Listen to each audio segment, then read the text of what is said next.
Mass Effect, Mass Effect, Mass Effect! Hey, here we are, everybody. This is the Game Informer Show. That's right, the show where we inform you and ourselves about games. I'm your host, Ben Reeves, joined today by an eclectic crew.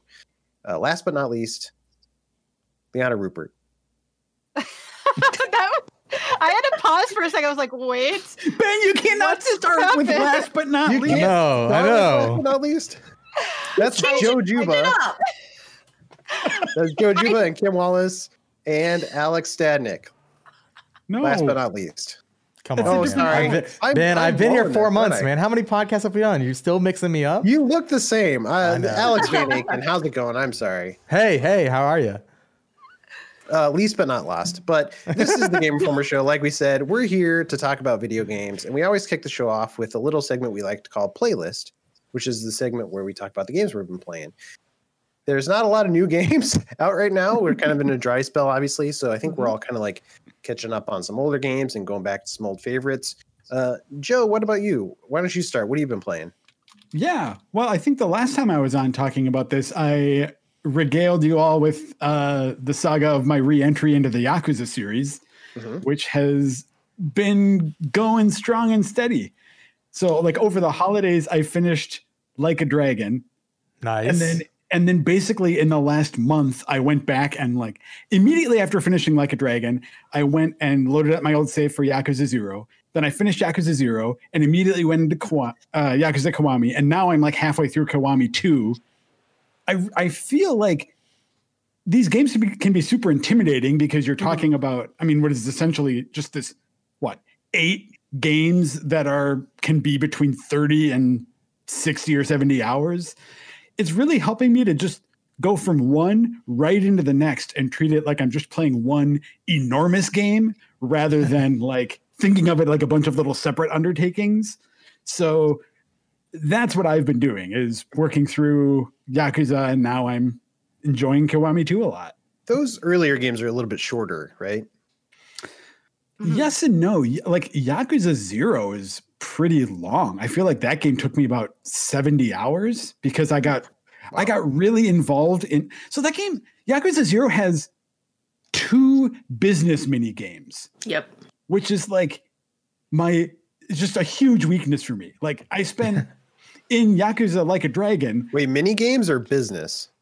Business mini games. Specifically. So like, okay, so Like a Dragon has a business mini game where you're assigning different people to different stores and making a bunch of money with it, and that translates to money in game for you. Anyway, when I was playing Like a Dragon, I literally completely stopped advancing the story for like 6 hours until I just finished that whole mini game. You're not the only one who did that, Joe.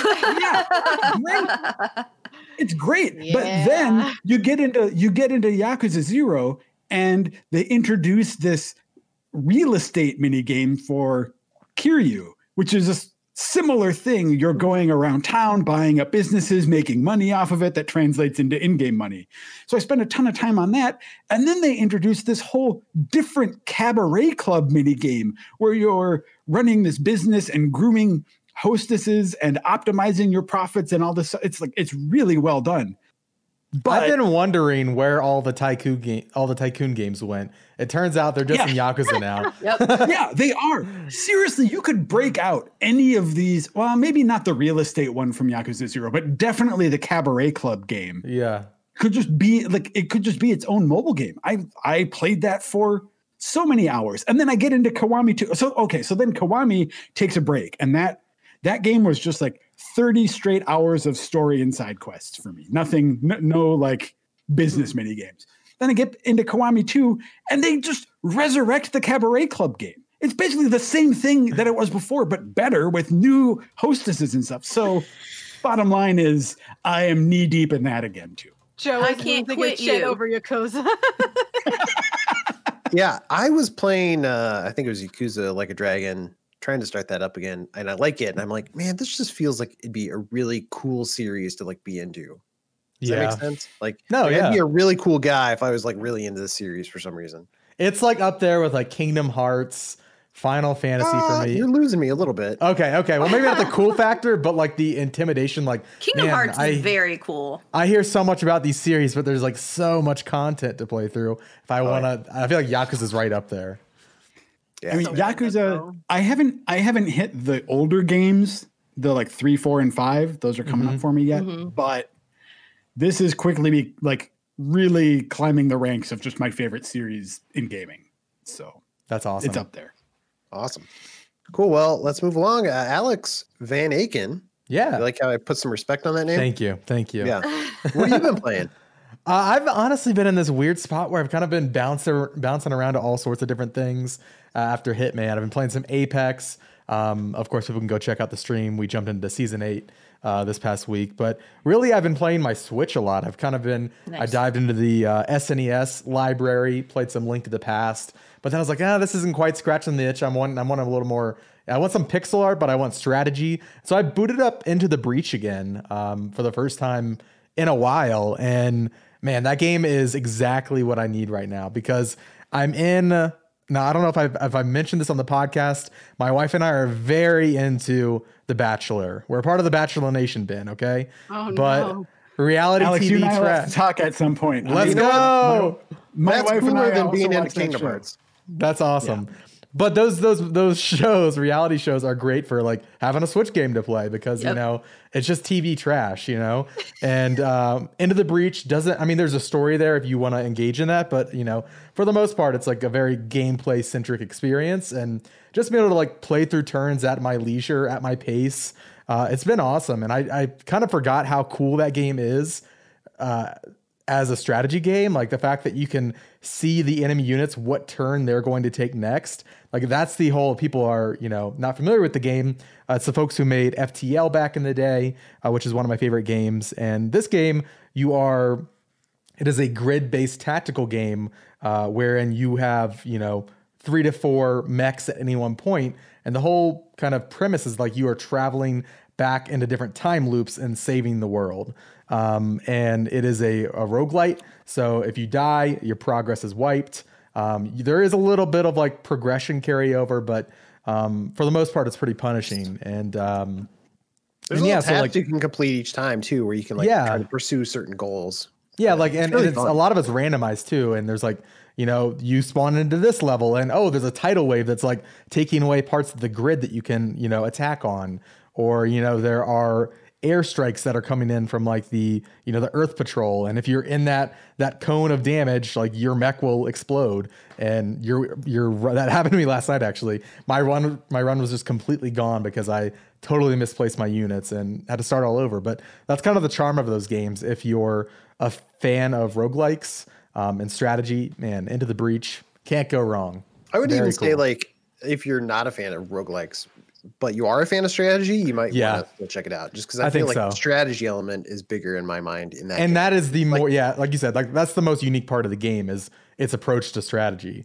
Like the fact that you can foresee their moves. But I've also heard it referred to as more of a puzzle game than a strategy game, because like I think when people think about turn-based tactical stuff, they think of the sort of like sprawling armies and managing all of the like rock, paper, scissors interactions and stuff like that. When really the scale of Into the Breach is a lot smaller. You're dealing with a small handful of units. So it has a little more of a puzzle quality than an army management quality to it. Yeah. You have like 3 units max. It's like very bite-sized puzzle / tactical strategy game. It's really cool. Yeah. So I'm playing it on Switch. It's awesome there. And yeah, that's what I've been playing. What about you, Leanna? Been playing anything? You're so wholesome, Alex. I love it. I've been playing a lot of Destiny again, just preparing for season 13. I still have not completed the final exotic quest line, so I've been grinding on that. But in between that, I'm a huge fan of the Vampire Masquerade tabletop game, and I've played some of the text adventures, but I didn't realize I never played Coteries of New York, so I just started that. I'm very early on. But I'm liking it so far. Like it's appealing to my like high school goth kid from 20 years ago. You were a high school goth kid? So I was like in high school, I was like the huge like goth kid type metalhead. So this kind of writing style like perfectly reflected how I was back then. And that's when I was really big into the tabletop game. So being able to play it in this perspective, and plus Julia is the main character and she's just really cool. Like she's written in a really sarcastically dark manner that I just vibed with instantly. But it is a visual novel game, so it's not going to be for everybody. But it's really well written. Like you feel like you're reading a book, but the art style is gorgeous, and all of the characters are made in a way where it doesn't feel like you're talking to the same person over and over again. You with just different faces, which I feel like is kind of a trap that some visual novels get into. Is they're not really fleshed out. But yeah, no, it's really good. And choosing the different ethical approaches, like I'm just playing an asshole right now. I feel like that goes with the play style and but it's good because I really need Bloodlines too. So I figured this was a good dip the toes back into the world of Masquerade because Bloodlines 2 can't get here fast enough. How old? So this is Coteries in New York, you said. How old is that game? God, that I don't know. I think I was just trying to gauge if it's like a couple years old or if this is like from the 80s or something. This one came out, it says December 11th, 2019. Okay. Oh, cool. So it's ancient. It's super old. It's super old. It's from another world. You know, I mean, Kinda. it's good. It's good. I really liked like Night, the Night Road one that came out before it or after it, and I really liked just the tabletop itself. So it was kind of a cool way to play Bloodlines 2 without actually getting my hands on Bloodlines 2. Sure. Check it out if you're into vampires, you're saying. Yeah, if you want to feel like an evil butthole and you like vampires and you like weird. If you like My power Chemical struggles. Romance, this is the game for you. Oh man, nailed it. You can't. No, Alex, Awesome. you're done. We're not friends anymore. Kim, what about you? You've been playing anything good? Well, I've been playing something very good, but it's not new. I went back to do a replay of Persona 3, which is my favorite Persona game. I thought after all these years, it would be fun to see if I still felt the same about it as I did. I always call it the best Persona, my favorite, because it really did bring, like, obviously Persona 4 helped the series catch on more, and 5, like, it exploded. But 3 introduced social links, which was so important and changed up kind of the whole dynamic of the series of how you explore and go through the world. And I always look back at it fondly. So I've gone back to play, and it's fun when you go back to a game and you're like when I played it way back when, like I loved Junpei as a character, and now I can't stand him. It's just like you get older and you feel much differently about certain characters. You were in a goth phase. It was yeah, something like that. But like all the social, You really like Ken now? no, let's not go that far. But all the social links are so sad. I forgot. Like I was just doing the one with the little girl who's trying to accept their parents are getting divorced, and I'm like heartbreak every time. Or like the old couple trying to get over the death of their son. Like it's not a very happy Persona. It's a darker Persona, obviously, and deals with more. But it's been fun to go back to that one. Like a lot of people always are like, oh, I wish they'd remake that one, and I'm with you on that. I'd love to see a remake of Persona 3, but for now, I just have to go back and replay it. Doing Persona 3 portable, so I can play. Okay, I was gonna ask that. Yes. Okay. That's an important question. Yes, so I can play as the female main character. What system? But then is you that miss on? all of the environmental like navigation stuff. Yeah, you right? know, Like, I thought it would bother. It bothers me a little bit, but just in the end, it's like it streamlines everything for you a bit, so you can get through things quicker. So it's the But then you portable one. also, Are you like, playing on PSP? Yeah, I think 'Cause then can you you don't also play have that on the- Vita? I don't see. I got out my old PSP because I decided Okay. to replay Crisis Core like a few months ago. Nice. Yeah, I've been going Remake through of that.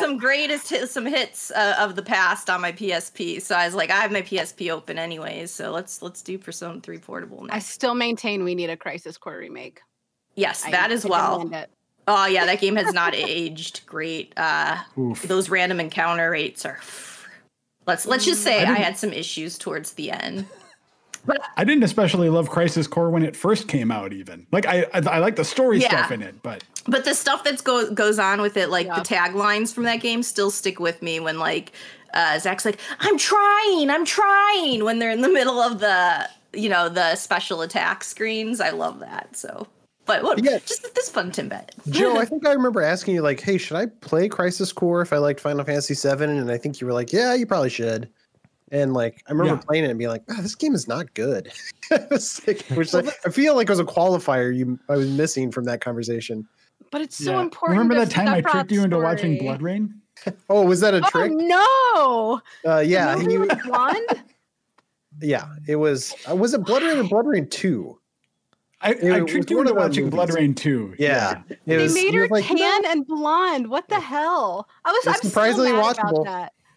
No, that's what I'll say. Surprisingly that's watchable. A lie. Don't watchable and enjoyable are two different things, Ben. No, but that's the trick. It'd be like softball it a little bit. Okay. You have to I think what won me over, I was like, oh, I could watch something watchable. So it's like The Bachelor. It's like The Bachelor. Exactly. Yeah. Watchable. By the way, if you like The Bachelor, 90 Day Fiance, recommend. Highly recommend. Here's the thing. If Joe had come out of the gate being like, actually, it's really good, I think I would have been onto him.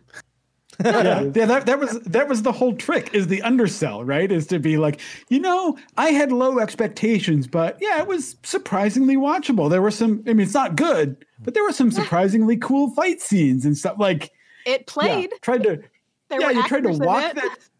I tried to walk that line of making it sound like, hey, if you enjoy Blood Rain, there's something you can get out of it. When really it was just irredeemable trash. Well, then I remember the conversation after the fact was like, he asked me, he's like, hey, did you watch it? And I was like, oh, I don't want to tell him I thought it was terrible because he seemed to kind of like it. He recommended it. Well, I was like, well, it was I don't know.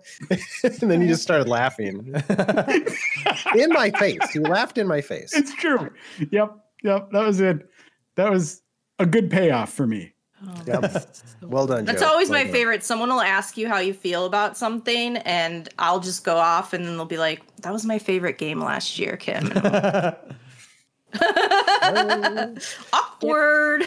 Hey, speaking of favorite games from last year, this didn't make my top 10, but Pikmin 3 Deluxe, I've been playing a lot of that, going back to that and trying to finish it up, and I'm having a lot of fun with it. It's a good reminder that I really like that series, and it's just like after finishing Assassin's Creed last week and trying to get back into Like a Dragon, which is just these massive games, it's kind of nice to have this little joyful palate cleanser of just like really easy, totally playable game that just fills me with joy. So if you've ever checked out Pikmin before, I definitely recommend Pikmin 3. I actually haven't. Is Pikmin 3 like the best place to start? I mean, especially it's on Switch, so it's probably most accessible for me. But yeah, probably. I mean, there's all the lore, all the important lore of Captain Olimar. And no, I mean, there's not a ton of lore, honestly, and also it probably is the best playing game of the three because you have 3 protagonists, you have 3 characters, and you can swap between them. So that creates this fun little strategy. It's already kind of a strategy game, but it creates an extra layer to it where you're swapping between characters and doing multiple tasks at multiple times, which is nice. Because the first 2 games, there was a lot of time where you're like throwing your Pikmin at things to pick them up and carry them back to the ship. And while they're carrying stuff back to the ship, you're just sort of walking beside them. Like, I don't know what to do now. Where now you can like switch over to another character and like keep the action rolling. So it was a good implementation. All right. Well, that brings us to the end of the playlist segment, which means it's time for a little segment we like to call Mass Effectual, which is where we talk about the Mass Effect franchise. Don't ever say that word again. Well, I say like it just feel right. It's appropriate to talk about Mass Effect because we had some big news this week, right, Kim? Huge news. Mass Effect Legendary Edition is on Game Informer's cover. Let's go. Remaster of the trilogy. They let out the release date of May 14th. Get ready. And we have not 1 cover, not 2 cover, 3 for the trilogy, and they're awesome. Each cover has different squad mates, so for me, I'm like, I need that one that has Garrus on it. But if you're a Thane fan, Thane's on one of them. I think who does Miranda? Like, they're really cool covers. So go check them out at GameInformer.com. We have them up right now. Like, I don't even think you can. I'll echo that. The covers are amazing. You should definitely try to collect all 3. They're really cool. Yeah, collect them like they're Pokemon. Well, you're only 3 though. But well, what's the story with Legendary Edition? I know, Kim, you talked with the team a little bit. You got the laydown. What should people be excited for? Yeah, I mean, this is something that people have been asking BioWare for a long time. I feel like Mr. Jojuba over there, as one, has written many articles on like, I want my Mass Effect Trilogy remaster. And every N7 day we wait and we're like, is this the year? And they finally are having it be a reality for us, right? It took some time to get off the ground. You know, obviously BioWare had other teams working on other stuff. And, you know, they toyed around with the idea of doing a remake. But I think given they wanted a way to preserve like Shepard's story and trilogy and have people be able to play it on modern hardware. And I think this is the way to do it. Come out with a remaster first. Who knows down the road if that would be like, if a remake would be a possibility. It hasn't been rolled out or anything, you know, but I don't feel like now is the right time for it. You know, it just feels like you needed a way to play that trilogy that was easy and that also was just like brought up to modern standards. So as everybody's like, why are you excited for a remaster? It's just updated graphics. And there's a little more that goes into it than that. And I think the place that you guys will probably notice the biggest change or like, you know, what they tried to do is bring everything up to the level of Mass Effect 3. So this trilogy didn't feel like such 3 disparate games because it is one, you know, ongoing story and journey of Commander Shepard. So they went back when they were creating it and started with 3 and was like, let's bring everything kind of up to this level. Now, Kim, when you say that, though, just to clarify, we're not talking about them like, okay, we're going to take the skill system from 3. We're going to take the combat system from 3 and like back engineer all of that. It's still the original games. They're just kind of taking some cues in terms of general like playability and visuals from 3. Yes. Right? Basically, it is a lot with visuals, but like for instance, you look at something, and this was me and Liana's favorite part of when we were getting to talk to the team and they were presenting us kind of some of the differences they did. But if you remember back to Mass Effect 1, you know, the areas you explored, like they just didn't have much in them. Like they felt a little empty. And so they like went back with the remaster, and instead of like, they're not changing the level design. Like they're not putting new things in these levels that you're going to be like, oh, this level's completely different. But they did these like paint overs where they were able to add much more detail and things going on in them. So increased like vegetation, and awesome. They look completely different and new and exciting. And they were even able to take like assets from Mass Effect 3 that they had and put them in. Like Liana uses, what was the example of the one that you really liked, Liana, when we were looking? For me, it was Eden Prime. The Eden Prime and Horizon, because when you go back to those places were so important in 1 and 2, and then you go back to those places in Mass Effect 3 and they look completely different. So like those big crate offices almost is kind of what they're like, and birthing areas in Eden Prime that you saw in 3 and you actually could go into for cover. They put those into Eden Prime this way, but that empty space was already there. It wasn't like you said, like they didn't remap everything. They just made it a little bit more cohesive. So it wasn't like, hey, I've been here before, but none of this looks familiar, because it doesn't. Mass Effect 3 Eden Prime looks nothing like the Eden Prime you meet. And granted, a couple things happen between then and there, but there should be some cohesion, and they recognize that. And Ios, I think Ios was like this perfect place to explore. Is a Prothean ruin. It should have been this really exciting place to explore, but it had no dimension. And that's not BioWare's fault. That is the byproduct of the age of the game. Yes. And so they, instead of changing Ios, they just added some dimension. She played with the lighting just a little bit. Some of the areas there's puddles, and then you have the reflections of the statues in the puddles. So it just looks a little bit more realistic, which I thought was really cool. It's just like doing these little things, but you just like when you see it side by side to like what the level was to how it brings them to life in like a new and exciting way. Even for me as someone who's played the trilogy, I'm excited to go to these areas and see, you know, just not have it be like a carbon copy thing of the same and to go kind of back. I was going to say one of the other cool things about the game is that it's got almost all the DLC. So if you're somebody like me who played the original games and loved them, but not all the DLC, this might be a good opportunity to go back. And it's got everything except like one little piece of DLC that they released across the years. You can read about why on GameInformer.com. Yeah, we got the exclusive story on that. That was what happened to Pinnacle Station. You can find out. And am I missing out by not playing it? You're not, though, no. So basically what they did was they went back to Mass Effect 1 and they like, you know, they made the shooting a little bit better, okay? They made the Mako, which like people have big opinions on. In my opinion, not so great on that, but like see, me and Joe could fight about this. We will maybe fight about it. But you know, they made it more realistic with the steering. Even the aiming with the Mako is better. You can even now the camera, you can change it. So before it was Mako centric, now it doesn't have to be. I'm trying to think what was the other big thing with the Mako. I feel like there's one thing like the physics, obviously better. Oh, duh! You can have a boost. You have a boost now, which you needed because that thing was slow as hell. So it's like just little things like that they brought in and they took the time. Even like they looked at some of the boss battles that people complain about, like the Benenzia fight in particular, and they didn't change the fight. They didn't change the difficulty. Like everything's there, but they put more auto saves. They made sure that like they could make it less frustrating with the layout of the fight by just doing something as simple as like widening some of the areas so you had places for covers. Because if you remember because if you remember with that fight, like you just have waves of enemies coming at you, and then if she like with her biotics got anywhere close or hit you, you were like toast. So there's just little things that they looked at that people had complaints about, like not having like a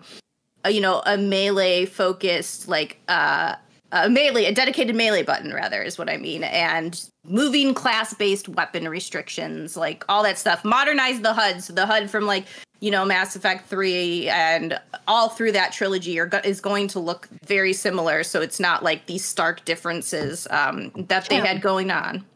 No more wooden teeth for Caden and Ashley. Can we just say hallelujah to that? Because those teeth are so damn like Every time I have 31 playthroughs of the trilogy, and anytime I play on PC, I have to mod that out because it bothered me so much. Like I'm like, Ashley, stop talking, boo. The teeth are nasty. Like stop. Yeah, I wanted her to stop talking too.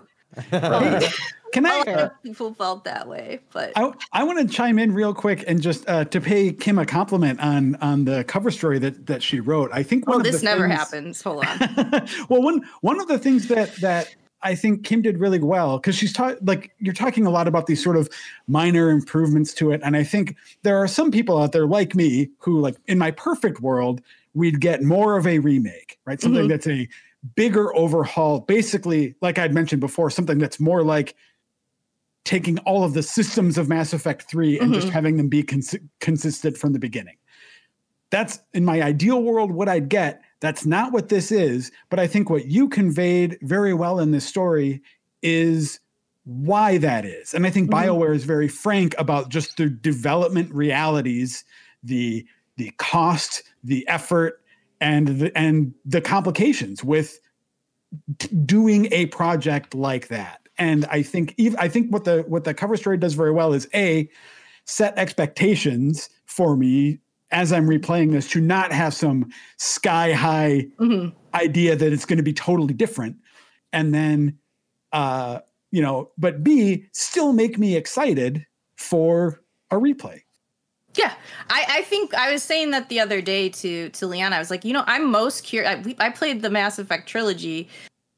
When it first came out, I was a lot younger. I feel like I'm a wiser person now. Maybe I don't feel the same way I do about certain situations. Like I'm curious even how I'll react to certain characters, and I think it's just fun to go through and I want to relive those memories and have a way to play it. And I think this was giving people too who had never touched, Mass Effect, a chance to see what is the fuss about Commander Shepard? Commander Shepard has such a, is such an iconic character now to everybody. And you always hear about, this character and, oh gosh, what, the fight against the Reapers, and people can now experience that for themselves, but not have to do it where it's such a chore to get to play all 3 games, to get them, in working order. Not that it's the worst thing to do and they're so old, but I mean, it's about, giving you an easier way to just have everything in the DLC right there and be able to go through it and have it all kind of feel more in line as a trilogy. Unlike before where I said the games, they didn't come out all at once. There were gaps between them, and even BioWare was experimenting. I think we forget that this was really early on in video game storytelling as how far you could go with choice and consequence within an authored story and what that would be like. And BioWare was really experimenting across 3 entries, which just seems, now if you think about it, okay, that happens with obviously adventure games in the Telltale series where people would, move on, but not to this degree where you had these. And I think we saw with Mass Effect, everybody had different expectations for how far you can go with that, with having an authored story. And I think it's a really interesting, even for people to go back, look at, okay, BioWare was trying things here. They didn't always, hit a home run. You can't, nothing is ever perfect. But I also had the problem, you're talking about with the Mass Effect 1 to 2. I remember there was a problem with my save transferring over. Oh. And so I was one of those people. And so there were certain decisions by the time I got to the 3rd one. I was like, wait, didn't I make a different decision? So there's things like that that didn't line up for me. Yeah. There's also the thing where between package now. Yeah, between 2 and 3, your character wouldn't. When 3 first released, it was not importing your Shepard's visuals properly either. Mm-hmm. So I think, Kim, you've talked about how there's a unified character creator now across all 3 games too, right? Yes. Yeah. I'm just excited for people to be able to play again. There's so many people that haven't played this trilogy, and I'm very excited and jealous that they get to play it for the first time because there's no feeling comparable to that. But more than that is there's so many people that I've noticed, again, 31 playthroughs, not ashamed, not proud, but whatever. But you're proud. So be proud of that. Own it. So many it's people the second time you've mentioned it. You're proud. You're proud of it. No, because I'm trying to give context because people in the last video were trying to say I've never played the game, and I'm like, okay. But so anyways, before we go on, I haven't seen you play it.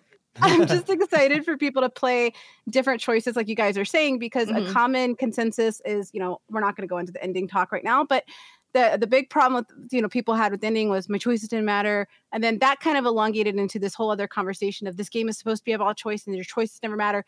And they do. I have played that many times and I've never had a single playthrough be exactly the same, despite I thought I made the same choices, but 2, the wildly different outcomes that I've learned through those is there's one main character that literally commits suicide in front of you if you don't play your cards right. There's another character that bleeds out in front of you if you don't play your cards right.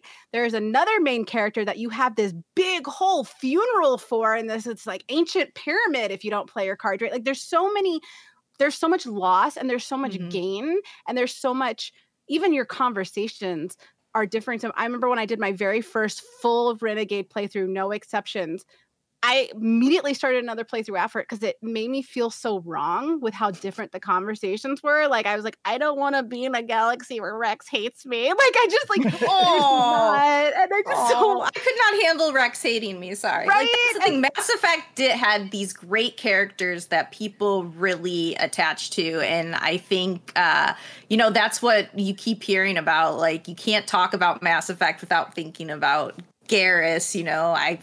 Thane for me was so different of a character. I think Tali, people love Tali. People love their Liara. There you go, Joe. I put her out there. There's like I said, everybody had their favorites and everybody had their reasons why. I remember too, Matt, as you're talking about with the choice Mass Effect, especially Mass Effect 2 had that cool water cooler moment at the end where everybody was talking about how their final mission, like what happened during it and stuff. And there's a lot of moments from the series like that. But then there's also these little moments. Like, I love that they freaking keep making Shepard dance, and Shepard can't dance. They all dance like he does. They all dance like they do. Like, you can't judge a dance, especially Caden, who dances like this. Yeah, it's so great. I was actually looking up GIFs last night because I was thinking about it. I was like, it became a meme, so that's pretty good. Good on them. Well, we have a whole bunch of content rolling out throughout the rest of the month related to Mass Effect. What are some of the things that people should look forward to? I'm really excited. Sorry, I'm really excited because we did a couple ones about the elevator changes and the Mako changes and things like that. But there's one that I'm really excited for that's going to go live either this afternoon or tomorrow, specifically about what the new game means for modders, because that's a question I've had a lot. Like, there's a lot of, for PC gamers, we've had a remaster like modding experience for years now. And there's even like big mods. Like, there's an extended ending mod where it completely changes, like a happy ending, like. It completely changes the outcome of the Reaper War. There's so many transfiguration mods and overhaul mods that are out there that a lot are really concerned. Like, the extended mod creator, he actually reached out to me like, I'm kind of blindsided by this. I didn't realize it was going to be all completely different codes. What does this mean for this project I invested 13 years of my life into? So we're going to be and that is a question we did ask. I specifically asked Mac Walters about this. So we will have that coming up soon. And then Kim has a really cool one about the little changes that mean the most. We're going to be diving into why Liara's changes are arguably the biggest changes made for a reason you might not think. And I know that sounds so clickbaity. I don't mean to. I just don't want to give away everything now because, like, there's so much nuance that I can't give right now because people can't click from here anyway, right? Yeah. What do you mean by Liara's changes? There's nothing to click, but we also are going to do what I'm excited for is we're going to do some fun videos kind of looking back at the series, and it gives us a chance to talk about our favorite moments, characters, and maybe even some of our favorite romances. And, you know, Mass Effect was about the love, let's face it. Like, oh boy, Liana. Hey. I think, beyond specific details about Legendary Edition, which we have, I think you can just look forward to a month of content that's celebrating the Mass Effect trilogy and, you know, like what it means in the industry, what it means to us personally. And just a lot of love for it. Yeah, you've never played these games, Liana. You just have a tattoo. I just have a random tattoo of it. It's fine. Well, I want to test drive a new segment called GI Debates with you guys, where we can maybe talk about a couple of things. Let's make it Mass Effect themed. So, okay. How about this? The first one. Let's see if this sparks a debate. Who wins in a fight, Jacob or Vega? Vega. Vega would break that twig in half. Oh. See, what I like about this is I really don't like either of these guys. So whoever your skull with his thighs. Yeah, whoever loses, I win. I feel like Jacob has the biotics to throw Vega around and keep him at bay. Like, Vega needs to be up close to do any real damage. Right? That is He's true. A cheater, Joe. He's a cheater. If you romance him, he cheats on you and leaves you. I'm not saying Jacob's cool. I'm saying he beat Vega in a fight. No, Vega's gonna crush his skull like the little pissant he is. I didn't know about the cheating, but like, what's your problem with Jake? I kind of like Jacob, but he didn't cheat on me. So, Joe, what was your problem with him? I don't know. I guess he's just kind of a wiener. Oh, sure. Okay. He is a wiener. I get why I like him now. Okay, how about this one? Okay. Paragon or Renegade? Paragon.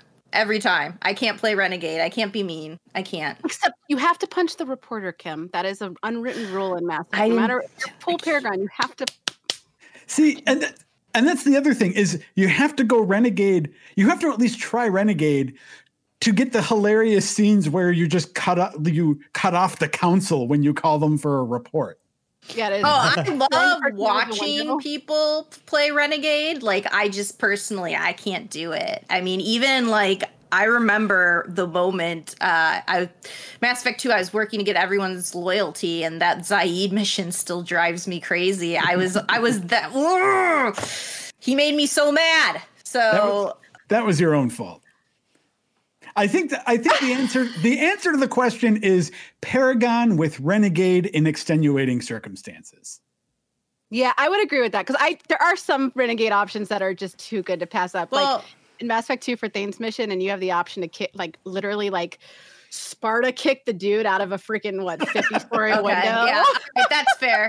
Because we all need to like flip a table every so often, right? Like, I mean, I flip tables every so often. It's fine.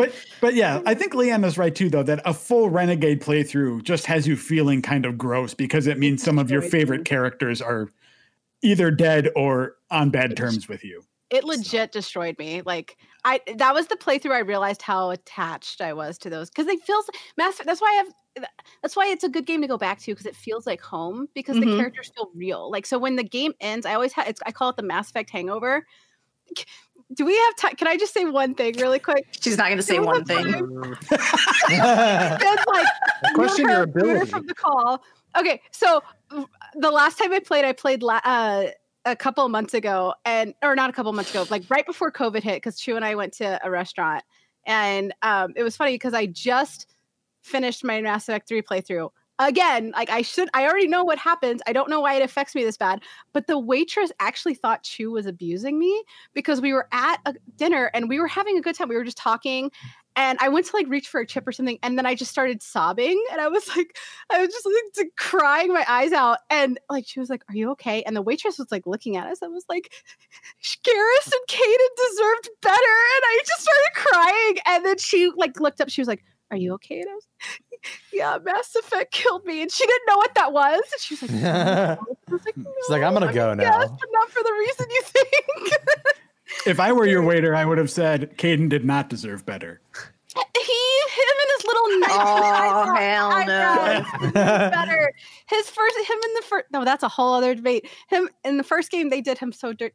Bioware did Caden dirty. He has such an incredible arc in the third game, but you don't get to see it unless you romance him. And I think is this still your one thing, by the way? Okay. Sorry. We all knew where that was going. Next debate. Who's the better Krogan, Rex or what was that baby's name? I don't remember. Grunt. Yeah. Oh, I like them both. Here's this like thing, but like Rex was the first. But yeah, like, you can't beat Rex. Like Rex is freaking awesome. I always have to go that way, but like I don't hate Grunt. I don't think Grunt is a bad character by any means. It's just Rex got into my buddy system first. I don't know how to put it. If the game had given you a Vermeer situation where you could either save Grunt or Rex, it's going to be Rex every time. It would be, but I would hate that decision. Yeah. Yeah, nothing against Grunt. I missed that whole conversation. my headphones decided to crap out, so I missed all of that. But I know you guys are all wrong. Do it for the tank, baby. Do it. Grunt is your child. Rex is awesome, but he's an That's what makes me like, feel bad because Grunt is young. He's a baby. Just because you're a baby doesn't make you better than everybody else. I don't know. People like babies quite a bit. I would argue I'm better than most babies. Yeah, I think that's true. Let Rex and Eve live happily ever after. Let Rex and Eve live happily ever after, and Grunt can take the mantle. I remember talking to somebody when the first game came out, and they were like, yeah, I think Rex is probably the coolest new sci-fi character since Chewbacca. And I'm like, wow, that's a tall order. But I don't know that he's wrong either. No, I agree. Awesome. Yeah. I have like this giant statue of Rex, and it's like honestly one of my favorite ones because he is such a badass. And they got 4 balls. How can you not like Krogan? They have 4 balls.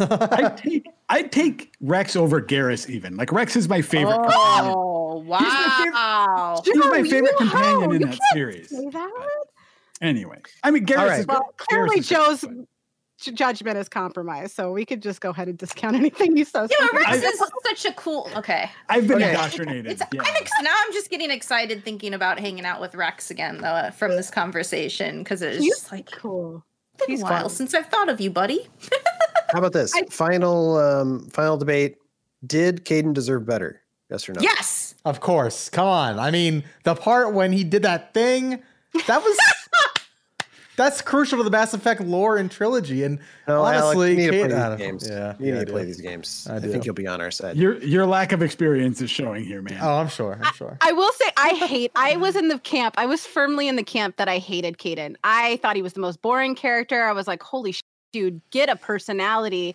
And then I kept seeing people talk about, oh my God, Caden, I love Caden. And usually if enough people say that, I'm like, okay, clearly there was something about my perception going in that may not have been aligned. Like I've done that with a lot of games that I didn't like initially. And I'm glad I did that with Mass Effect. I was like, okay, clearly this is something I missed here. So let me go back and play. Now it's my favorite series.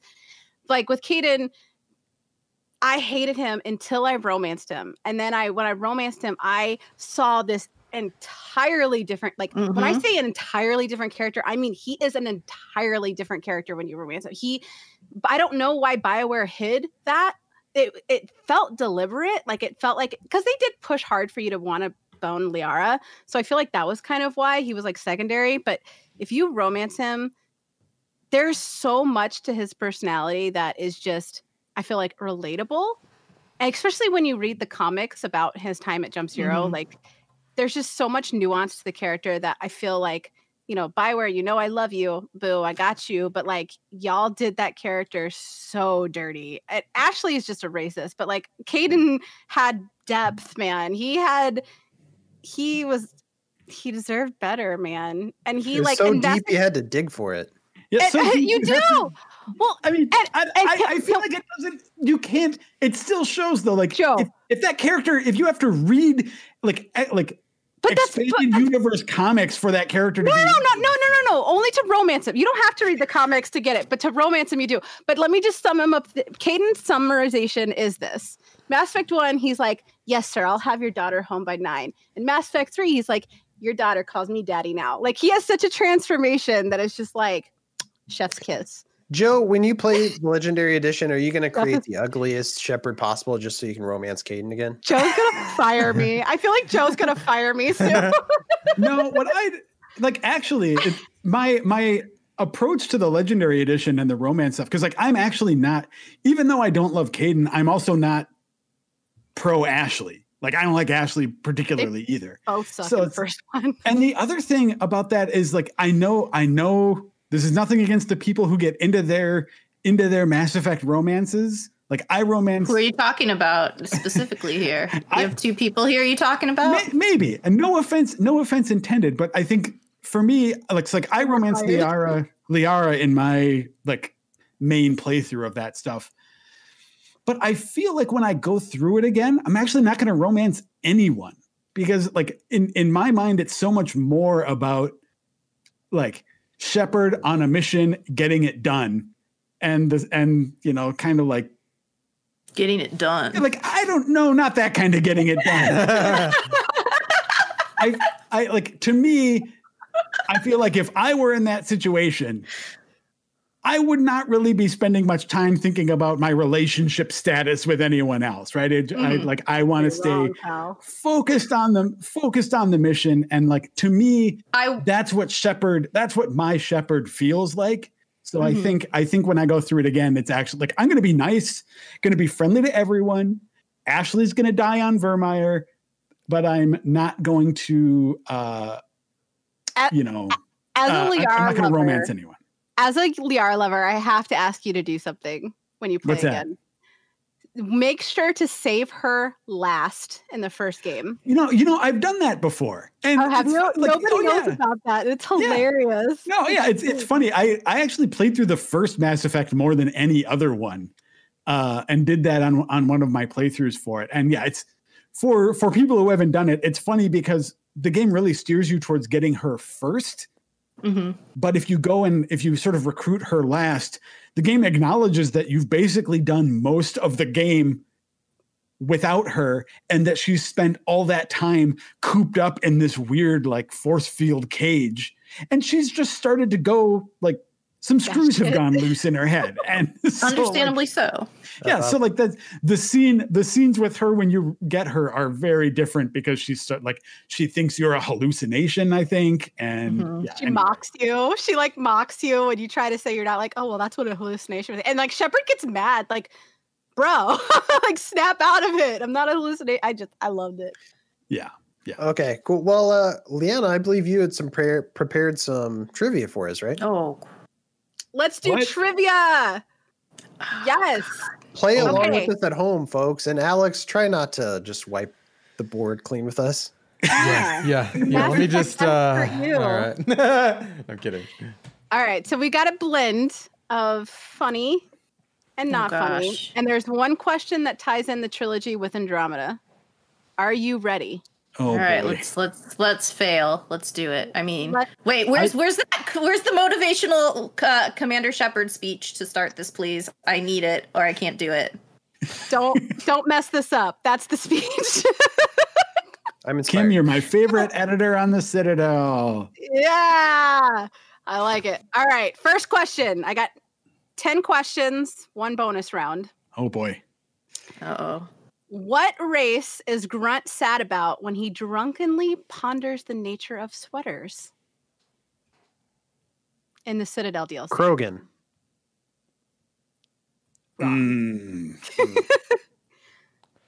I'm having the doubts about this being my first question now. And this was a Yikes. softball. Hanar? Yes. Oh. He's in the, if you're in the Play the Citadel DLC, he's crying in the shower and the shower is running. And he goes on this big spiel about pickles and how he's sad that Hanar can't wear sweaters. Oh, that DLC is so good. I'm so Oh. excited when people play that. Like it is. Oh man, Tally. All right, but question number 2. Leanna, if that's an easy one, these 10 questions are going to go real rough. Yeah, it's. I tried to get ones that weren't like obvious. Like I wanted to get, because I saw so many trivias out there that were like, I don't know, what race is Commander Shepard? I'm like, seriously? Like that's the question. Krogan. All right. Yeah, I was just gonna say Krogan for everything. This is the one that ties in with Andromeda. Oh God. What in Zaid, you meet Zaid in Mass Effect 2, and he comes back from Mass Effect 3. What is the name of Zaid's son, who is the son you meet in Andromeda? Pass. Hank. Y'all Henry. are disappointing. Zaid Jr. Blaine. You guys His name's suck. Blaine? His name's Blaine Masani. Okay. And he All right, talks question to me 3. about his dad. I think I'm in the lead. I think you are. winning. All right. What is the oldest species in Mass Effect? This is a trick question if you have not played a certain DLC. Krogan. Nailed it. Krogan. I want to say Kim, sorry. you know this. No, you know it's- this. It's the Think about it. it's the species that the Reapers are based on originally. Yes. What are they called? Oh. I don't remember the name of them though. Yeah, Reaper. I don't remember. Reaper Jr. I know. That's got to be some points, though. This drives me nuts because I feel like I know it, but I. It's the title of one of the DLCs. Leviathan? Yes. We We got our first right answer. Hey, I said Hanar. Right. Yeah, he got Hanar too. Joe is win. Joe wins. Yeah. Joe's Yeah, got 2 so far, points. you're winning. What does he get? All right. Since you're a Rex fan, you should know this. Oh boy. Oh boy. How much 4. does Rex weigh? All right. This is All like right, one of Price those is Right Wikipedia rule. answers. 900 pounds. Close. It's very close. 2,000. 950 pounds. That's not close to 900. 875. 1 million pounds. He weighs just over 800 pounds. So I was the closest. You Yeah. were close. So I get the point. There you That's go. the point. That's Hey. the point. That counts, man. Take it. All right. This one is another snippet from the Citadel DLC. Nah. Is what children's show was Morden on? Oh. Oh, did I Jump swear? room? Oh, You're fine. You're fine. I'm You're fine. sorry, I've Alex. said that I'm before. I've said that sorry. before. He'll bleep it out like he did for me. Oh, I always do.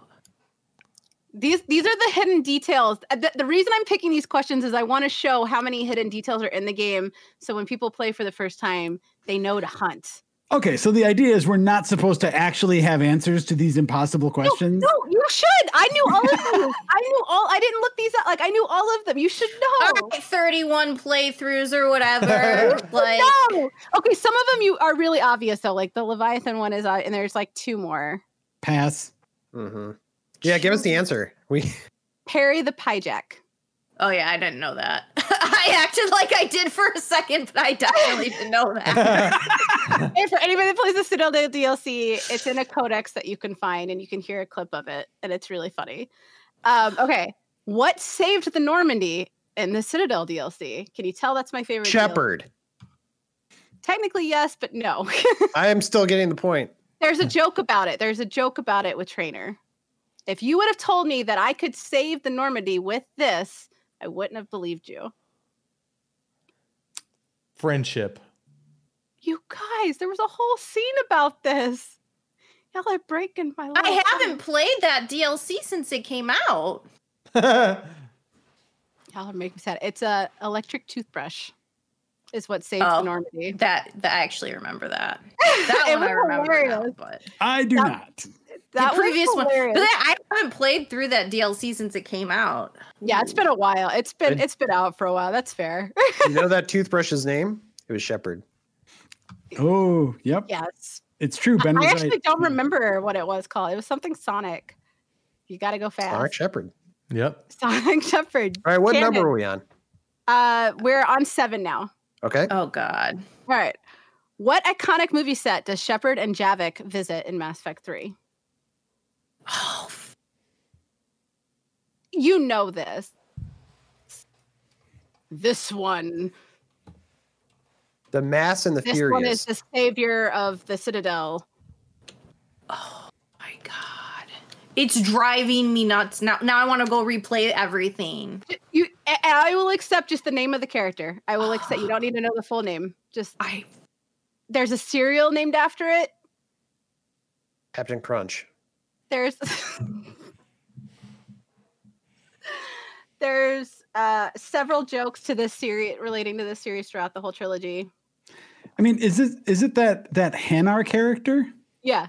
What's his name? Yeah, I don't remember the name though. It's Blasto. Yeah, okay. Blaster, the first Hanar Spectre, but not really. It's hilarious. Joe and I can split those points. Yeah. All right. Number 8. What is Tally's guilty pleasure, which you learn about in Mass Effect 3? Oh my God. Bonus points if you know exactly the name of the title. Can I get a hint? Ben, you can't have me in charge of trivia, okay? I think that's what we're learning. Give us a good mix of Honestly, gimmies. haven't touched this stuff for a long time now. So the hint is I don't remember what happened last week. when you bring Tally up to the apartment and you have the one-on-one with her, this is what you do, even if you romance her. So it's not boning. Boning. I don't remember. Singing. Fleet and Flotilla romance movies. She goes on this whole spiel about how she's a sucker for romance and she wants to be kissed under the rain. Okay. Oh, and then they stole that for Dragon Age with Cassandra liking romance novels. Right? I loved that. All right, so number 9. This is one from the first Mass Effect. What is Liara's mom's, Benezia's, favorite color? You know this. Kim. Black. Blue. Obsidian. Y'all it's a yellow. Purple. Alex, Yellow. Yellow. That counts. That Yellow. counts. You said it. Yeah. And Liara, when they're reminiscing about the mom's death, she talks about how she always used to dress up in yellow dresses because that was her favorite color. All right, number 10. Last one before the bonus round. Make it stop. Stop. All right. What other characters does Mark Meer voice? And for those that don't know, Mark Meer voices Mailshep. Oh, Mail Shep. Correct? And Rex. Oh my God. And this one I actually do know, and it's driving me nuts again. if it helps, it's not like specific characters, if that helps. Yeah, no, it's like It's not specific characters? It's not specific characters. It's the Reapers? He voices Vorcha, all the Vorcha, and he voices the Hanar. Interesting. In the Mass Effect trilogy. Bonus round that nobody's going to get based Okay, off I of didn't know your that one. I answers thought I did. Is whoever could do this wins everything, no matter the point system. Who can sing all of the lyrics to Morden's science song? I am a science. Oh God. We've been through. There's a rule that Kim's not allowed to sing on anything because it's not pretty. There are no rules. If you had asked me this question like 5 years ago, I think I would have been able to do it. Who won? I wasn't even keeping track. Joe. Yeah, I think He actually got some right, like legit Joe. right. I mean, granted, his win was like he got like 30%, right? But it's a win. Yeah, I got like 20% of the questions. Well, we It have was a close race. It was a close race. We have 31 playthrough. When was the I don't know why I was most recent playthrough? What was your most recent playthrough? When was it? My most recent playthrough was 5 months ago. Okay, see, I think I shouldn't have been in charge of making this. It's been years. That's why I'm excited to go back, but it has been years. I definitely should not have been the one in charge of doing this. My bad, fam. Well, thanks for joining us on this Mass Effect spectacular episode. We still have some community emails, so what do you guys say we take a break and go do those? Let's do it. All right, Hi, great. Commander.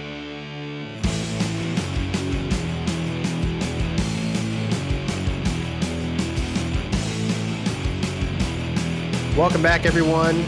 Kim had to get running, but I still have Joe, Leanna, and Alex here. You guys ready for some emails? Yeah. Yeah, absolutely. These are emails that people send in to podcast@gameinformer.com that share their love of the show or hate of the show. It occasionally happens. Mostly to ask us questions, or you can submit characters to rank on our ever-expanding master list of characters. But yeah, please, podcast@gameinformer.com. Send us an email. We love it. Ben, This what are first the email- requirements for that? Can anyone send an email with a question? Anybody with access to email. Yes. Wow, that's Wow. a So lot of you're a power real and person? responsibility. How much does it cost? It's free. What? Yeah. If Fun. you have fingers, toes, thumbs, a nose, and some way to type out an email, I recommend you do it. Wow. Or an AI overlord. It's Gets free easier with Freo. and it'll make you a better person. I'll just leave it at that. This I'm first gonna email. Do that right now. That's right. You have nothing else better to do, right?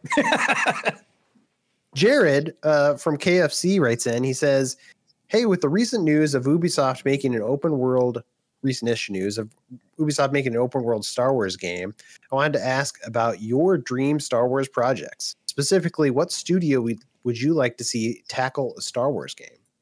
To me, the Mandalorian video game seems to be the biggest no-brainer. I would love to see someone pick up the mantle of KOTOR 3 as well.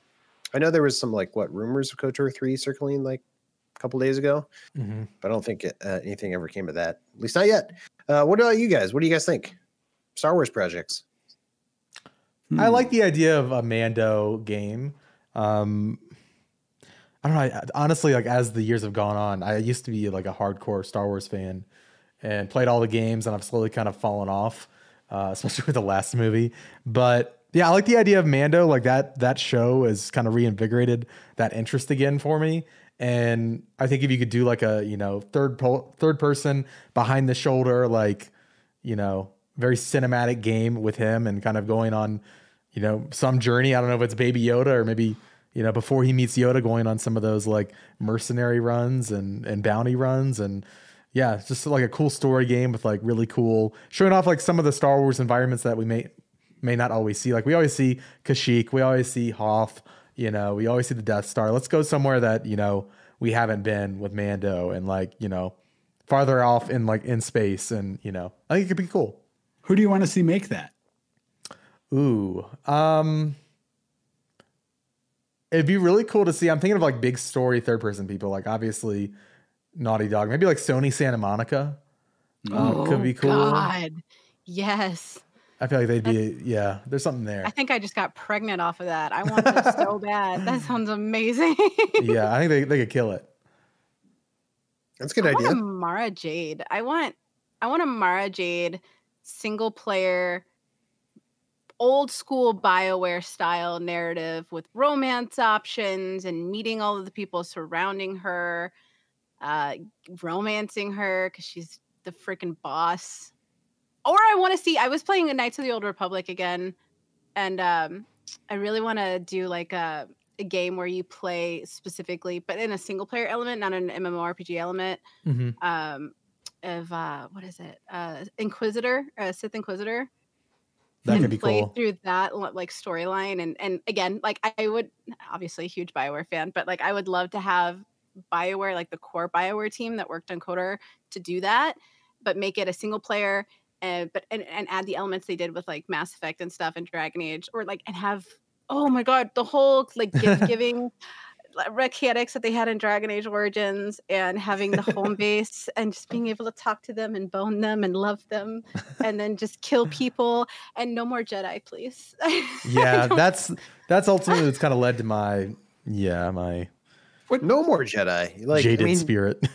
I agree that I can't remember if it was on the podcast or on an episode of Replay recently, but I was talking about like I agree that the problem with like the normal Jedi Sith stuff is that it tends to lean really heavily on the sort of binary good and evil stuff, and I think that's what gets tiring.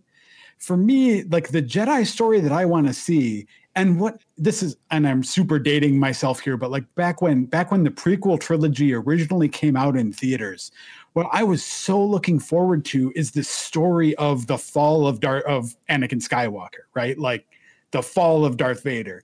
And that is just like they just botched that so horrendously. And I'm not one of the people, like I will not generally dump on the prequel trilogy. There are tons of things about that I like, but I don't think that there's arguing that they messed up that arc in a pretty serious way in the way that they set it up. And like that's the Star Wars game that I want to play, where you start out as a Jedi, and that over the course of either like let's say over the course of a long RPG like KOTOR style, you actually sort of like see in a more believable and well plotted way the temptation and fall of a character that is presented as good at the beginning, and at the end ends up like God, I want to know the back. Going to KOTOR, like think back to like KOTOR 2. I want to know the backstory of like Darth Nihilus. Yeah, oh right, like God. that is such a cool villain conceptually, visually. Like I want that backstory. That's the game. That's the game I want. What about a game like an RPG style game about Revan? Because I like not in Knights of the Old Republic, but in just the Old Republic, the MMO. Because I said Knights before and I meant just the Old Republic. Like that whole storyline of the cult of Revan was really cool, but you didn't actually get to explore that as much as I would have liked. I feel like Revan has become too much of an entity in that universe already. And like I guess I kind of want more of a clean slate than that, personally. For sure. That's fair. I can see and that. And give it to Obsidian. Let Obsidian do their thing with it. Not that I don't love BioWare's work, but yeah, that's what I want. What I'd love to see, here's a weird oddball one, but just thinking outside the box a little bit. You remember Tartakovsky's Clone Wars? I don't know if you guys ever watched that. It looked so cool. Like it's such an interesting cartoon, and it's like very visual. Like there's almost no words in it, but it's very visual. So something that looks like that, but maybe like a side-scrolling inside, something like Playdead does, like a side-scrolling action platformer game, or like that looks like that would be really cool. What's the studio? Oh, why can't Clay? Yeah. Oh yeah. Yeah. The market Starve. Yeah. Perfect. Let's have them do it. Go for it, Clay. I don't think that would justify sales-wise what they want out of Star Wars games, but that's what I'm going to greenlight.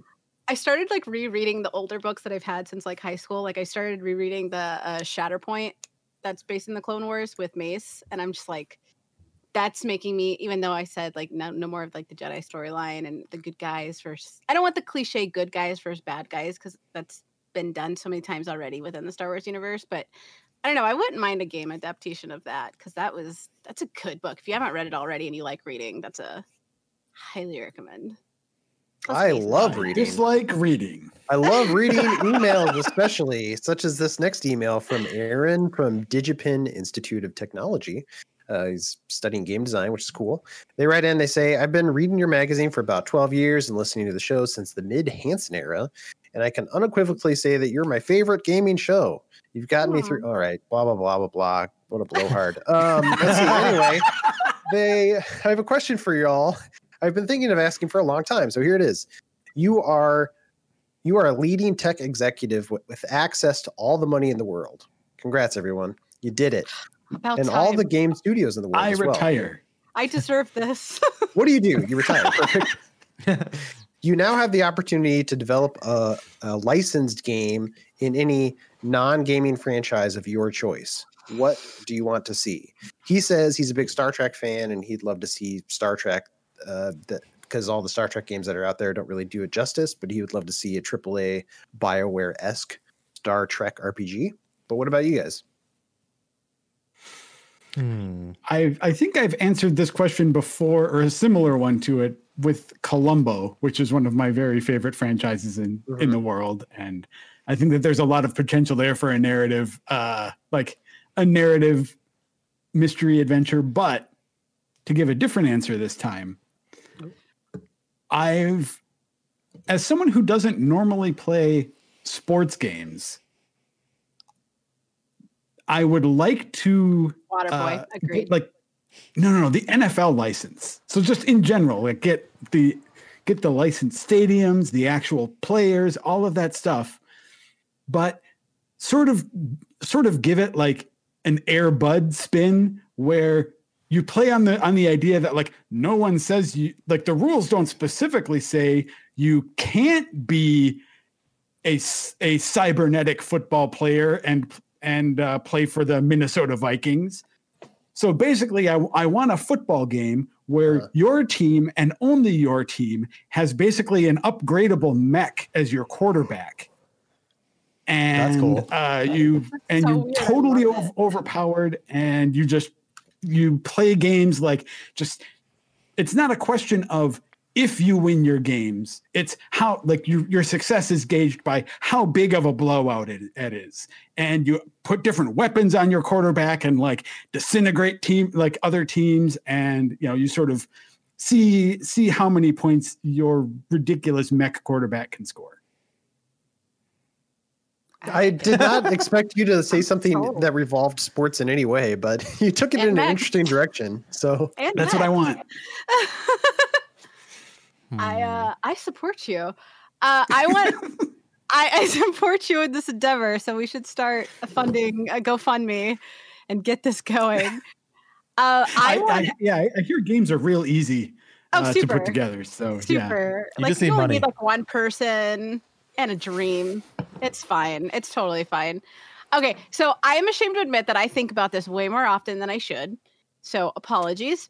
But I'm from New Orleans, and I lived like right down the road from Anne Rice, and Anne Rice is a friend of my grandma. So they were author. Really tight. The author, Interview with the Vampire, and all those books. I would love an ongoing series based off of the Vampire Chronicles.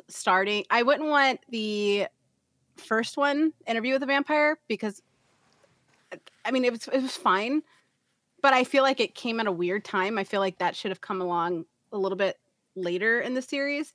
I would love it to be based off the Vampire Lestat, and then I would want it to be a single player, and you would have to do romance because there's a lot of romance in that book, but it's like really gory. Like this is definitely not a for kids type game adventure. And then go into like the Queen of the Damned, and then go on that and have it just be this like ongoing series that would last forever, because I think there's like 30 books now in the whole franchise. But oh my god, if they did like Lestat, and you could make your own character, or you could play as, like Louis or something, or Louis or somebody. But if you could like create your own character, that would be a dream come true. Because I think I've read through the entire Vampire Chronicles like 5 or 6 times each. So to be able to like create my own character and put myself in the world of them. Because I remember my mom was a very bad parental figure. She like put Vampire Armand in front of me when I was a kid, which is very graphic sexually and very odd to give a kid. But I remember like reading that and just being obsessed. And in middle school, but reading the Vampire Lestat. And I remember as a kid, it being in New Orleans, I would like stand outside at night. Don't judge me. And I would stand outside at night. I was like, come take me. Like, I want to be a vampire. Like, that was my goal in life, was to be a vampire. And then like, it's like, Joe, you did that too, right? Totally. Oh yeah, I think we all did. We all went through we all went through the read the Vampire Chronicles 6 times and begged to become a vampire ourselves phase. Yeah. It was the reason why I became a vampire tour guide in New Orleans. Like it was my entire life. But that was another whole other thing, because people like legit think they're vampires. Or like, I remember I worked with this one guy who like always was threatening to like kill Anne Rice because he was like, she stole my story. Like he claimed to be Lestat. He was bad crazy, but like it's just that universe and a playable format would just, I think I would cry. I think if they ever announced something like that and Anne Rice ever greenlit something like that, you would be able to hear just my sobs from anywhere in the world, because it would be a dream come true.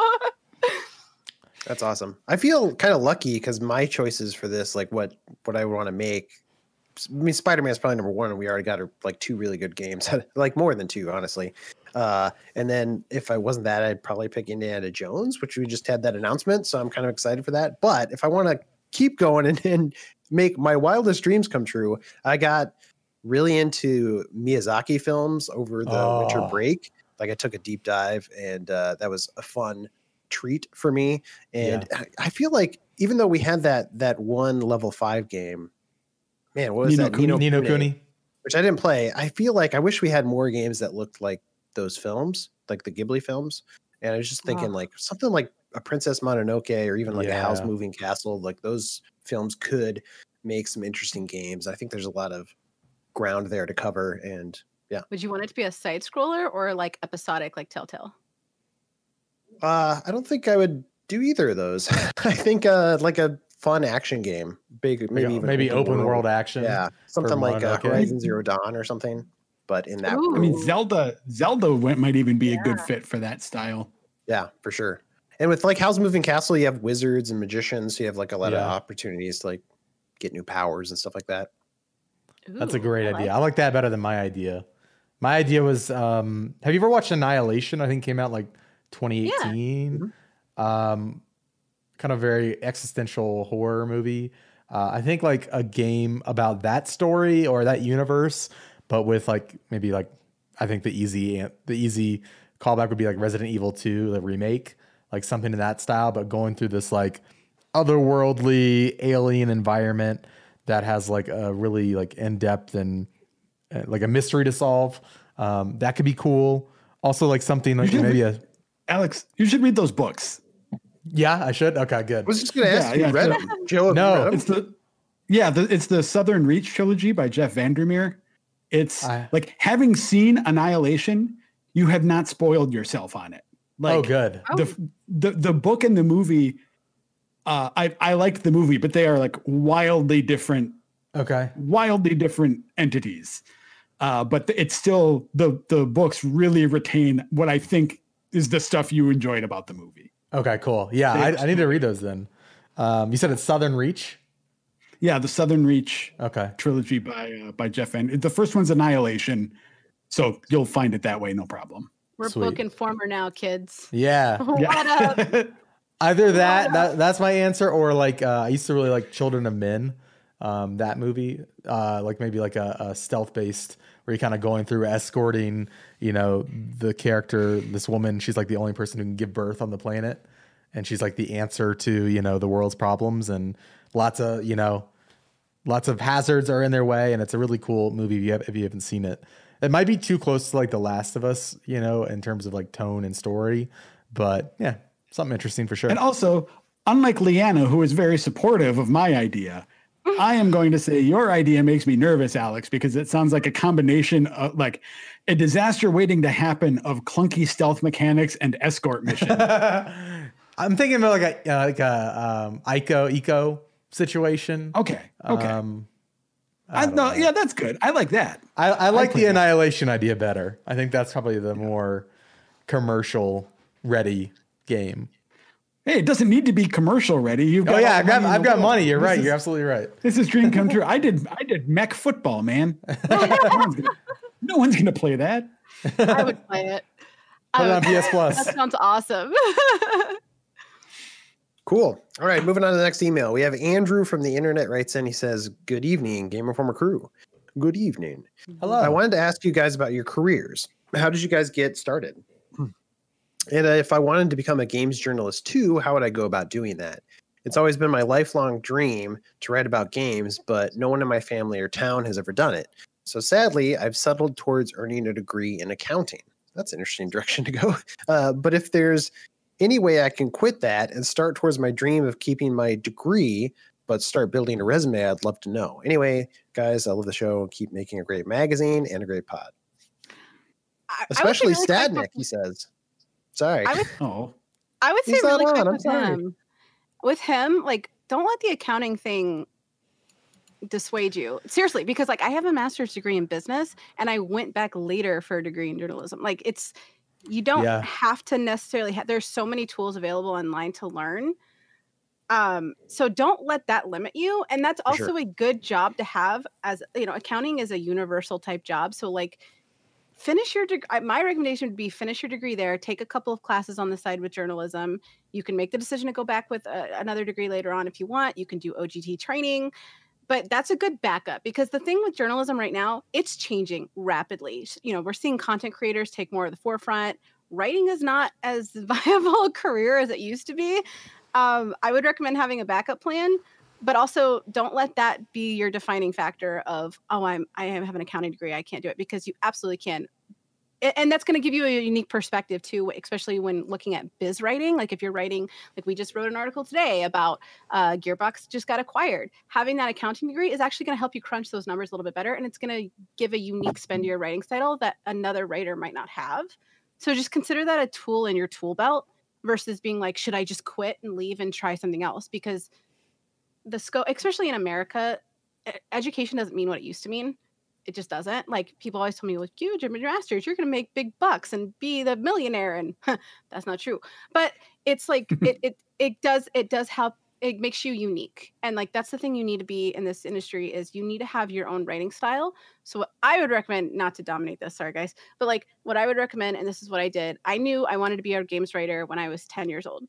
So what I did is I started a live journal and I was looking at my favorite writers that I admired at the time, and I would figure out what their structure was, what kind of topics were they covering, why were they covering those topics. I was a really nerdy 10-year-old, and then I would go to my live journal and I would kind of not create through them, but just try to emulate their style, and I would write my own pieces, and that that's not obviously going to be used as a portfolio, but it helped me figure out what kind of writing style I wanted to have and what I wanted to project myself. And as I grew, I could tailor that a little bit more.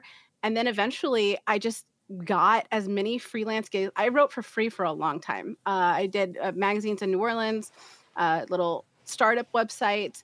But the big thing is get your name on as many bylines as you can. Even if you have to create your own blog to do it on Medium or Tumblr or something. I know Alana Pierce, she got her start on Tumblr. She just wrote up stupid little stuff on Tumblr and look where she's at now. And then, but the thing is, you need to add value to who you are as terms of a writer. So build your voice, write as many places as you can. So then when you do want to go, like, say you want to work at Game Informer or GameSpot or IGN or whatever, you now have a viable portfolio to be like, here's what you can expect from me if you bring me onto your team. And that's not only going to give you a good portfolio, but it's also going to help you learn the industry on the inside out. And mentor, get on social media, get on Twitter, follow your favorite journalists, follow your favorite video content creators, follow us all here. I'm just kidding. But like, that's how you're also going to see like their interactions with the industry, and you'll get a bird's eye view of what the industry is about. And that'll be better and easier for you to insert yourself in, because you'll have a firm understanding of what you're getting into versus the normal approach that a lot of people have that I tend to notice is, I like games, so I'm a journalist now. And that's not how it works, and that's not where that's not going to get you where you want to be if you're considering this as a career choice. That would be my advice. And you said it was Andrew that wrote in, right? That was the name. Andrew wrote in, yeah. Andrew sounds like a lot like, I mean, Game Informer is my first full-time industry job, and I've been here 4 months. Before that, I as a content creator. I was, making my own videos and podcasting. And I started that. I was working in the mortgage industry and I was miserable, like working 60 hours a week. That was 6 years ago. Very similar to what it sounds like Andrew's in. And I started a podcast with my stepdad, actually. Put in about 100 episodes into that, kind of started a small community, then brought in more people and made it into like an official website where we had, video essays and podcasts. We made our own like network and tried to, regardless of what, you don't have to start your own podcast network. That's not what I'm saying, but we tried to legitimize the thing that we were doing. We had a website that looked good. We had good thumbnails and we all had like our own, I focus on a lot of video and I got good at that thing. And I think if you just like start making content, whether it's a YouTube channel or starting a podcast with a friend that you have good chemistry with, just kind of learning the ropes and learning how to talk on camera or even just in front of a microphone, while also you can write it. You can, if writing isn't your calling, right? Like there are other avenues to get into the gaming industry. And there's a lot of jobs with varying talents and skill sets that are required. Maybe you're a marketer, there's games marketing jobs. So, but just to get started and exactly. Get started. I think the biggest thing that helped me was staying consistent every single week for 5 years. Granted there was exceptions, but I had a podcast episode going up, I had a video going up and I just stuck with it. And it's really, really hard and really exhausting at times, but I mean, I treated it like it was my second job, and tried to legitimize it as much as possible. And, there's also a lot of luck that involved, I happened to apply to this job. Luck. I applied to numerous jobs before this that were no's or not even a response, Successful people don't want you to know a lot of it is luck. It's a lot of failure and a lot of luck. Like I don't like the people that say that doesn't come into it, because it does. And I would say to your point too, even if you do want to be solely a writer, learn video anyway. This industry relies on video in a very heavy way, and that's going to make you more employable and more valuable to anybody that's looking to bring you on into their team. That was going to be my big suggestion. Is like everything these guys have said is totally right on, and hopefully I wasn't making fun of your degree, Andrew. I wasn't trying to. I just thought it was an interesting swing from journalism to accounting, which and accounting's great, and it'll be a great fallback if you ever have a dry spell. But I would recommend like reading some books on freelance and start freelancing right now. Start doing is the big thing. If you ever want to look, I run a mentorship group. If you want to shoot me an email, my email's on my bio. I can connect you with a bunch of people that run freelancer groups and get you started with tips. The other thing that I always recommend too is like, don't underestimate the power of like, hey, can I buy you a beer and talk to you? Like now is a weird time with the pandemic because you can't really go out and meet people. But when that eases up, like just reaching out to people who are local in your area who do the thing you want to do and say, hey, can I talk to you for an hour? Like people are generally pretty reasonable about being willing to chat. Yeah. I wanted to chime in. Like I've been at Game Informer for 17 years now. So any advice I have about how to break in is pretty outdated in terms of how I did it anyway. But I guess the thing that I wanted to say is that I know it seems like, okay, this is an absolute dream job. These people are just playing games all day long and that's what they do. But it's like, it does involve a lot of actual work, like what Leanne is talking about, what Alex is talking about, things like there's a grind to it in terms of like maintaining consistent schedules, keeping your writing skills sharp, all of those things that I guess sort of go into it with open eyes, that like being a games writing freelancer is a tough gig. It's a commitment. And yeah. And so, I don't want to be discouraging in the sense that, because like as someone whose job has been my hobby for, my pretty much my entire professional career, like there are huge benefits to that. But there are also benefits to doing what you love as a hobby. And if that doesn't work out as a professional career, that's also okay. Yeah. And it's also, it's a nice foot in the door too, if you want to go on the developer side. I know a lot of journalists go over to the dev side. It's true. Because like they need accountants too. Game developers need accountants. At some point, it's almost like I feel like the opportunities in the industry have for like specific gaming journalism stuff has almost become like saying that I want to play for the NFL when, as my job or something, like there is so much luck and being in the right place at the right time involved that it's just like, it's not as easy as just saying, this is what my career is going to be now. And funny story about that. The tough part about it, though. Yeah. Funny story about that. My first big like salary position in gaming was CBS, and I had written a lot. Like I had probably close to 30,000 bylines under my name by that point. So it wasn't like I lucked into the job being a novice, but like it was all freelance before then, and I literally got an interview. I didn't get the job. Like no interview or anything. I had to do I think we did 6 interviews in a row with a bunch of different people and a lot of like high pressure, like, here's this really serious topic. You have 15 minutes to give me 600 words about it. Do your best. Like it was that kind of thing. But the only reason they reached out to me was because, and I kid you not, I got an email and the email literally said, hey, Leanna, my name is da-da-da-da. I work with the gaming division, da-da-da-da. Your Twitter is really stupid and you're hilarious and dumb. Do you want to interview? We have a position opening. We think you might add like a nice humor to our website. And I was like, I've never been so happy to be called dumb in my life. This was at CBS? This was at CBS. And that's how I got my foot in that door. Was they liked my online presence and they thought if I could translate, they wanted to see writing samples, obviously, but I was constantly sharing my own work because you got to, who's going to support you if you're not going to support yourself? Shout out your accomplishments. So I was sharing stuff I was doing left and right. And apparently they just thought I was funny. And they were like, you want to be funny for us and get paid? And there you go. Let's do it. Well, and I think one thing that illustrates though, too, is that like, even though I talk about like certain opportunities shrinking in the industry, there really are there are more every day. There are more and more diverse ways to get into it and diverse roles needed. So even if specific games writing stuff is like not as large of a segment, there are all kinds of new opportunities opening up, like these guys said, on video fronts and humor fronts and all sorts of things like that. So talent management.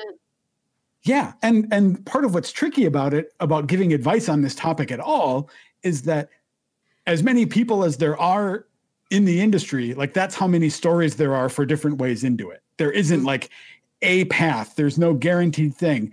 Like Leanna had someone reach out to her because of like a Twitter thing, but someone else might just, run into someone at E3 and connect, or, like there are just so many, or like Alex said, someone's just maybe working in mortgage and doing something on the side and then suddenly decides to apply for a job on a whim and gets it or something, like they're just, so I was going to be an English teacher and that didn't happen. Like there are all kinds of different. I was a Marine writing. Yeah, exactly. Yeah. So I was going to be a superhero. You are a superhero, Ben. Yeah. The bottom line is the basic skills are just like practice your writing, have a diverse skill set in terms of the kinds of things that games outlets need, like video writing, podcasting, like all like different, and like Leanna said too, personality driven stuff. Like people more and more, if you look at the connection that people have with like YouTubers and other influencers and stuff, like people are connecting with these personalities like on a personal level too. So it's just this weird middle point of all kinds of different axes that there's no sure thing, but aim for somewhere in there. Yeah. Learn as many skills as you can. Video, production. If you're serious about it, just get started, Just get started. Your first thing is never going to be your best thing. You're always going to look back and it's going to be bad. You just got to get started. If you have any favorite journalists, you'd be surprised. A lot of them advice, do mentorship. If you reach out to them, you'd be surprised how many people are like, yeah, I'll look this over, and they'll give you feedback. Like I know Alana and I both, we have our DMs open, and people DM us all the time, and they'll send us a Google Doc, and we will provide feedback of, hey, this sentence structure is really off, or hey, make sure you got the right studio, because there's a lot of new writers that don't know the difference between a developer and a publisher. Like, well, find your favorite writers. Who do you like? Who's inspires you, and reach out, see if they'd be willing to offer some feedback on a test article of yours. And buy them a beer. And buy them a beer. What I'm shooting for. All right, next And also email. Respect it if they say no. Yeah, that's true. And Yeah. Don't hound them. Yeah. But be polite about it. That's a good point. Cool. All right. Captain Stubbs 1 writes in. He says, "Dear Ben and GI Crew, I was listening to Ben talk about long games, specifically AC Valhalla on a previous show. We had, if you guys remember that conversation, that's a long, Joe, you reviewed that game. And now that I've beaten it, I'm like, I don't know how you did that in a week, because that was a lot of game to cram into a month even. Yeah, I played about 10 to 12 hours a day for a week. Yeah. Yeah. Anyway, he says that conversation struck a chord with him, as he recently finished the game with about 67 and a half hours of playtime. I work Monday through Friday, a 9-to-5 job, and I spend as many hours not working gaming, to the tune of around 2,000 hours a year, which, wow, that's impressive. Okay. The point is, I'm okay with long games. The problem is pacing. One of the others on the pod, I'm sorry who said it, can't remember, called out that as a problem, and I agree. I would gladly spend 100 hours in a game. The problem with Valhalla was the pacing. The last half of the game really chugs, and all I wanted was to see the end of the story. But I was forced to make more allies before I was allowed to see the story come to fruition. I know I'm not alone in this opinion. As a gamer, I wanted to give you guys all feedback. I thought that was just an interesting addition to that conversation we had a couple weeks ago. I agree. I think the pacing on that game could have been a little bit tighter. I think removing a couple of territories could have really tightened up the overall campaign, because like when I got to the end of the game, I was really invested in and curious to see what was going to happen to Eivor, but it's definitely padded out, I think. Yeah. And that's why a lot of the time, like I play a lot of multiplayer games, because I'm getting a consistent experience every match I get into, and it's always a little different. And, it's that pacing is there, you know what I mean? And I feel like that's sometimes a barrier for me for long games. So It's a good email. I love it. I just love exploring. Like, I feel like I'm like the perfect person for open world games, because I will. There's so many times where I'll just walk around just to see, like, because a lot of times developers will hide like little Easter eggs, and that's a part of their personality they're putting in the game. So I like to like explore every cave and every rock and see if there's like a cool little Easter egg. And I feel like that kind of helps with the pacing issue a little bit for me, is going into it being like, I want to take my time and I want to just explore and pretend I'm in this world. And I think that helps. But open world games are definitely not for everybody too, because it's a lot, especially if you don't have a limited time to play. For sure. Yeah. And I guess like it's a big conversation, but at the same time, like a lot of it maybe comes down to pacing, but even a perfectly paced 100-hour game is a huge undertaking, a lot to ask, and can get old for someone, Yeah. So I know I brought it up before, I think in the last conversation, but stuff like Cyberpunk, or even stuff like Skyrim, like that game's touted as being hundreds of hours. But if you just focus on that main campaign, you can beat it in probably like a dozen. So I kind of like that approach, where there's just tons of content if I want it, but if I really want to finish a game and feel completed and whole with myself, I can choose to do that whenever I want. And so you can kind of like manage your experience a little bit better. Yeah, I especially sympathize with that approach on Valhalla, because I was reviewing it in a short amount of time and was like, a similar thing where it's like, I feel like I know where this story is going. I want to get to the conclusion. Give me the ending, damn it. And like, I was really surprised actually that for that game, they effectively do make you play every territory except for one before you get to the end of the main storyline. I was like, assuming that it would be something more like, okay, well, here are 3 additional territories that you can go explore if you want to, or you can go do the final mission now, and nope, you have to do them all. Mm-hmm. Yep. They just kept coming. All right. Final email. Anthony from Auburn, Washington writes in, they say, "Hey, informants, I know this isn't how the game is usually played, but I'd like to request that a character not be ranked. Morden Solus. look, he's amazing. Well, he was amazing for me. However, it's possible to make choices where you don't get to experience his amazingness. If you rank him before the remake, you'll be influencing a new generation of players into trying to get certain experiences. I know he's being cryptic, but please allow them the chance to get their own Morden experience. Morden's amazing. That's just a fact. I'm sorry. He's a very model scientist Solarian. Like if you don't know, if you play Mass Effect and you don't know why Morden is amazing, you have made the wrong choices. Yeah, I'm lost. I have no idea who this guy is. I'm just like, he's amazing. Morden. And just for clarification for our readers, or our listeners, it's a remaster, not a remake. Just to clarify that. Yeah, that's fair. Yeah, I think I don't know. I think he's, to answer his question, I think he's up for being ranked just like every other character. So I don't think we can say not rank him if somebody wrote in and put him on their list of characters to rank. So I think we'd have to rank him if he comes in. Yeah, that's true. I don't know. I don't think we can start making exceptions for who can and can't be submitted. Everyone's on the table. Yep. Yeah. Yeah, I don't know. Excuse me. I'm getting choked up thinking about it, but that also sort of gets into the idea of like there are tons of characters whose actions and fates in all kinds of games are sort of wrapped up in player choice and can go in different directions. And like Morden's not the only one. Like any number of BioWare games have variations on characters' fates and stuff, and that's just BioWare. That's true. I mean, you could also look at CD Projekt games and stuff. So. Yeah, I feel like if suddenly we're saying different players might have different experiences with this character, so we can't rank them, that actually just cuts off a whole category of character that, that's not a good move. We're not going to do that. That's why we have these conversations too, is we have different viewpoints to talk about it. Because like I know there were some characters that I thought should have been ranked way higher, but it's an average out of differing opinions. I feel like we couldn't rank them if it was just one person being like, this is what I think and you guys have to be okay with it. But I feel like we do a good job of having people on the staff that have very different opinions from each other to talk about these kind of things, except me and Alex when we talk about Halo. Same opinion, same brain. Yeah, sorry, Anthony. Sorry we can't help you out more. Also, he says, P.S. Tell Dan Tack that I also don't have a backlog and y'all should just chill out when you try to mock him for this. Okay, whatever. Like you don't have a backlog, Anthony. Sure thing, bud. Get real with whatever. Just like the whatever.